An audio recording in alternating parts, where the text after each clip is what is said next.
Tollywood most awaited movie Telugu cinema ఖ్యాతిని దశ దిశలా వ్యాపింపజేసిన cinema Baahubali. ఈ సినిమా సృష్టించిన రికార్డుల ప్రభంజనం అంతా ఇంత కాదు. అయితే ఈ సినిమా మొదటి భాగాన్ని ముగిస్తూ రెండో భాగంపై అంచనాలను భారీగా పెంచేశాడు దర్శకుడు రాజమౌళి.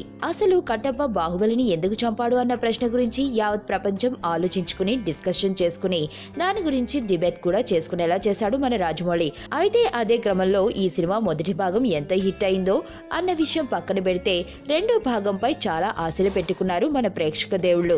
ఇదిలా ఉంటే ఈ సినిమా ఎప్పుడెప్పుడు వస్తుందా అని ఎదురు చూస్తున్న క్రమంలో అనుకోకుండా ఈ సినిమాలోని కొన్ని సీన్స్ ఆన్లైన్ లో ప్రత్యక్షమవడంతో అందరూ ఒక్కసారిగా అవాక్కయ్యారు.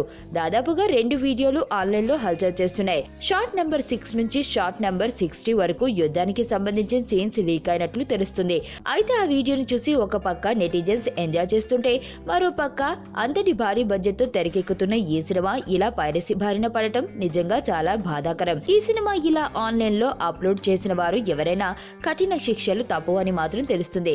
అయినా ఇలాంటి అద్భుతాలను దర్జాగా హాల్లో చూసి ఆనందించాలి కానీ ఆన్లైన్ లో దొంగతనంగా చూడటం ఎంతవరకు సబబు? ఇలాంటి పైరసీల వల్ల మళ్ళీ ఏ దర్శక నిర్మాతలు ఇలాంటి సినిమాలు తీయడానికి ముందుకు రారు. ఈ వ్యవహారం అంతా చూస్తుంటే పైరసీ భూతం ఎంత లోతుకు చొచ్చుకుపోయిందో అర్థమవుతుంది. ఇప్పటికైనా యువతరం మేల్కొని సినిమాను దర్జాగా గౌరవంగా థియేటర్స్ లో చూడాలని పైరసీ భూతాన్ని అరికట్టాలని ఆశిద్దాం. నీ స్నేహితుడు ఎవరో తెలిస్తే నీ క్యారెక్టర్ తెలుస్తుంది. నీ శత్రువు ఎవరో తెలిస్తే నీ కెపాసిటీ తెలుస్తుంది.